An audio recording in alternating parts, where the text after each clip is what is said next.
Jujutsukaisen Modulo is almost finished. We have, as of this recording, 13 chapters left. From chapter 6 and on, it has generally been a fun read. Watching these characters who at first I was kind of 50-50 on in terms of if I actually cared about them by the time the series ended. So now I'm not looking forward to the series ending because the way Gege is able to weave together these past and current bloodlines in a story that makes almost every relevant character important to the plot in some way is pretty impressive. And it shows that as a writer he is elevating, and I actually can't wait for if or whenever he does actually start up his actual next series with like a whole fresh slate, which I'm assuming probably won't be until like 2027, because I imagine he's the type he wants to take a long rest before he gets back into actually drawing himself and writing at the same time. But him as just the writer and the storyboarder is really cool to see, because you can see how Gege's true mind is, what storytelling is, and how really pinpoint he is when it comes to details. And also, if we can get that with no schedule on there, like almost like a Chosen X style, I feel like we would have Gege's equivalent to like his Hunter x Hunter, since like JJK will be his Yu Yu Hakusho, which I have seen people make that comparison, which I don't think is too far-fetched if we ever do get this next series. Iwasaki as well cannot go unmentioned because the art has gotten even better. You can see from chapter to chapter Iwasaki getting the character designs down pat and the atmosphere of the current setting of the spinoff. I did take a break mainly because of reasons that just are out of my control, but I will say I am going to be making a few more Modulo videos, but I also want to delve into more just kind of non-JJK stuff. Of course, I'm going to do something for when the anime comes out, but for now, this video specifically just going to be me going over the things that has taken place in Modulo and mainly what I've really enjoyed about it. The post-Maro Rampage chapters were really good for a cool down and a come down, and it's interesting how we have like a come down moment and we're really trying to get to know, I guess, it's Cross's perspective and how he's viewing, everything that Yuka and Tsurugi are doing, and like their perspective as humans and as sorcerers and whatnot. It was a very straightforward chapter, especially when they went to the amusement park and stuff. A little fun stuff going on. And it's interesting how like that chapter literally ends with them saying Yuka has cancer, which it's like, damn, cancer at that age is crazy. And it's acting fast, as we can see. She's actually in the current chapters like really suffering from it. So we got Cross seeing that, and I think that is really something that's going to change his view on people, considering that someone like Yuka kind of has all the reason not to trust him at all, even when she knows that he's like going in as Maro or whatever, and she's still just viewing him as a person. So that's really what's going to affect him the most out of everybody and who he's talked to. Also did not expect to see a Mahito cameo in this. I don't know if he's going to actually be playing a role or something like that, kind of spiritually, in like the future ending of the manga or not. But seeing him there really did catch me off guard, because he was the last character I would have expected. Although the possibility of an old man, well, kind of, I guess, old man Yuji versus a Mahito that's like rebirth would be kind of fire, can't lie. And he like popped up in Tsurugi's head of all people, which I don't know if that was supposed to be like a innuendo or something like that, but I kind of hope more comes out of it. And of course, I'll be hard pressed not to mention, which might end up being one of the highlights of the whole manga, is the Maro, Cross, and Dura backstory. For a 2-chapter backstory masterclass. I mean, from start to finish, it was just, I don't know how he mapped it out, because it's kind of predictable as to how it's going to go, but just reading it through and seeing how Dura and specifically Deborah, their positions and where they are in their respective families and how they're looked upon, it was really cool to see. It was really different, especially the entire like fake out in terms of what Deborah was, because when we first saw Deborah, I'm kind of like most people, I thought he was going to be a Sukuna, just monster, wreak havoc. He's like a stoic, doesn't say much, kind of just killer or whatever for the Sumerians. But to find out he's not even a Sumerian, he's a Discunte, which is a completely different tribe, and those two families ended up colliding in an unfortunate reason for basically something that never happened, or something that wasn't because of Dora, and he got thrown into this whole Colosseum fight. It was beautiful to see. And that Dora, his whole time, he's just trying to bring everybody together, making the whole canal for the area and just trying to make it to where it's some peace, at least for all 3 respective tribes, was really nice to see. It shows that Dora honestly kind of reminded me a little bit of Yuji in terms of how his character was looked at and how endearing he was. And then of course he had people that were skeptical of everything he was doing in the tribe, but at the same time he had Cross, who was also kind of like, he was going to work along with his father and his brother, of course, but he was always just kind of like, I don't know if this will really work, but if it works, at least I'm there to help. But all of it going downhill because of a murder from a Callian that killed a Discunte It's another tragic case. We see this a lot in stories, but it just always works for some reason. And to see Deborah, who did not want to fight Dora at all, he respects Dora a lot. The fact that he had to, and this wasn't even a fight, this was just a straight up execution because Dora also didn't want to fight. But based on the stance of where they're both at, Deborah had to finish him. And then he made the promise to take care of both of his sons, and that's how we're at the point that we're at now. When we first met them, to the point that we thought that Maru and Cross' father was Deborah, but it wasn't. Amazing. People was really doubting about Goat and his right ability. It's crazy. And once we get out of the flashback, everything just heightens up in terms of the story because everything is progressing really fast. In part because we ain't got that much longer in order to flesh their story out. And it was still done really well. The fallout between the Sorcerers and the Cimmerians was doing good. Cross officially bond into the having peace part. And I think people kind of also sometimes forget that was like a main part of the story was not the fact that it's really about strength, because obviously with JJK, strength, whether physically, emotionally, mentally, was a huge part of the story. It's almost the center point of everything when you have to put a theme on JJK. And ironically, in Modulo, in this current era, it really does not feel like that's the case, where you're kind of lauded and touted for your strength. You're just kind of looked at as a weapon per se.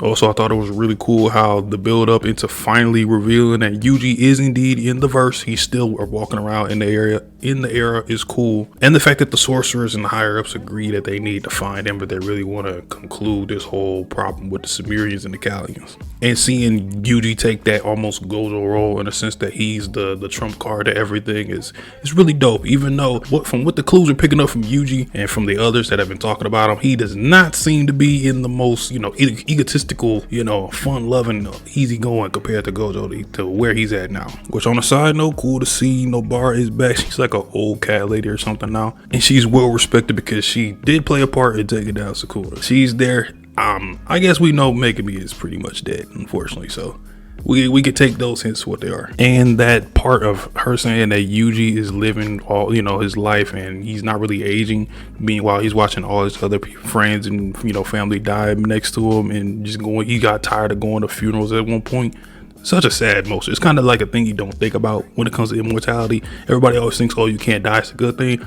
It's a lot of bad that comes with it too. The dinner chapter was unexpectedly really fun too, just because of the character interactions we got. My favorite is probably just some of the other sorcerer workers like falling for Deborah. But of course we all know with JJK that was just a calm before the storm, before eventually history repeats itself and a sorcerer was reported seen killing a Callian.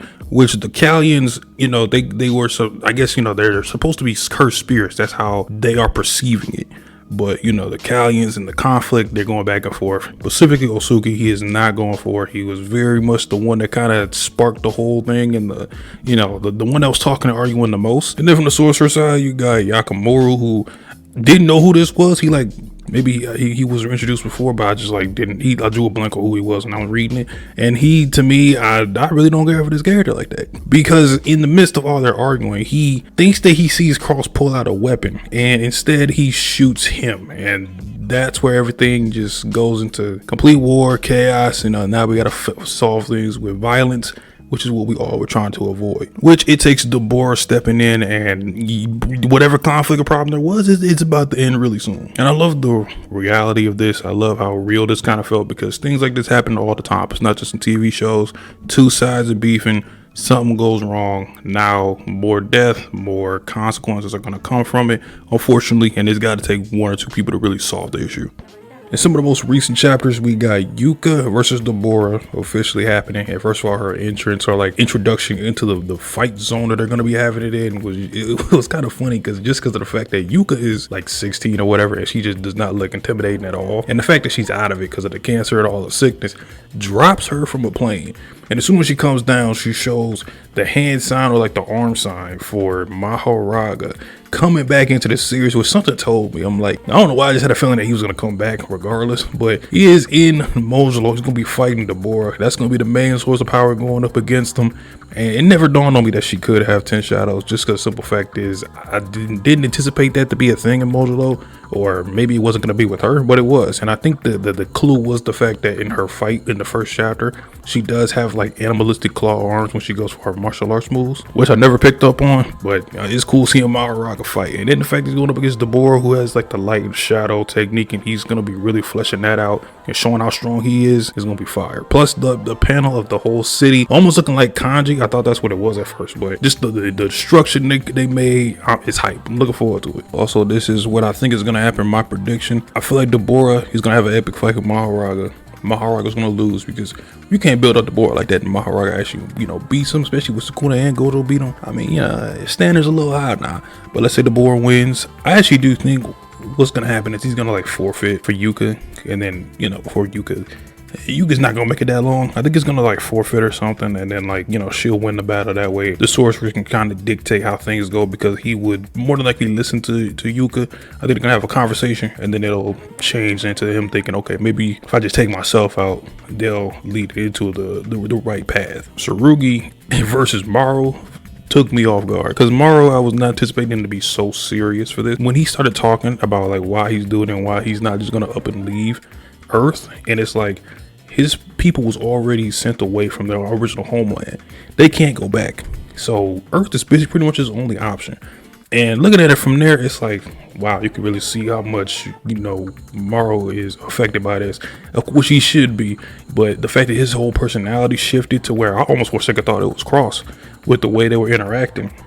And then he's fighting Tsurugi, and we're finally seeing Tsurugi like really show out right here too, because even though Tsurugi is clearly outmatched, like he should not beat Maru because Maru's just way stronger because of his abilities. But the fact that he's still showing off some of his heavenly restriction, which we know is not 100% because of the fact that Yuka, she still has some curse energy and whatnot, and he still has like a little bit, I think. And I'm glad to see Tsurugi showing off the heavenly restriction. He, his speed, his reaction speed, his power. He's above a lot of people, but he's going up against somebody that's just way too powerful, to the point where I completely forgot about the ring. The ring finally comes into play, and we all know who is in that ring is Rika. And first of all, hilarious that Rika comes out and the first thing she sees is Tsurugi's face, and she thinks, ugh, you look just like that woman. Which I always kind of felt, I'm like, if Rika was like in the room with Yuta and Maki, there's no way that she's like okay about this. She's just doing it for Yuta. But we saw something different. Rika actually is morphed over Tsurugi, and she's like the battle armor, or she just like took over his body, and she's gonna be fighting with him. So I'm assuming she's probably gonna bring out some copy technique, maybe some stuff that Yuta had saved over in the ring. So we might see like techniques from his past fights in there, which that will be really cool because they're gonna need to go up against Maru, who has a bunch of stuff he could do. So it's really hype right now. It's really hype, and this last set of chapters is gonna be, I think, some of the best like mix of action and storytelling that Gege and Iwasaki has put together. That's how I'm feeling about the current state of JJK Modulo, an amazing spinoff for a popular and actually really good manga that has taken over, and the anime is coming back January 8th. We're gonna be on that for sure. I'm dying to see how some of this Culling Games is animated because I love Shibuya to death. That's probably still my top one, probably top two arcs. Culling Games is in that top one, top two for me. And part of that is because of the fights. The fights that's in the Culling Games is legitimately going to be something, which I'm sure is going to be animated to fucking perfection. It's going to be some of the best anime fights of all time ever. Just animated, period. So that is going to be something to see. I can't wait to follow along with the anime. If y'all enjoyed this, leave a like and subscribe. I'll catch you on the next one. Peace. Yeah. Kim Jong.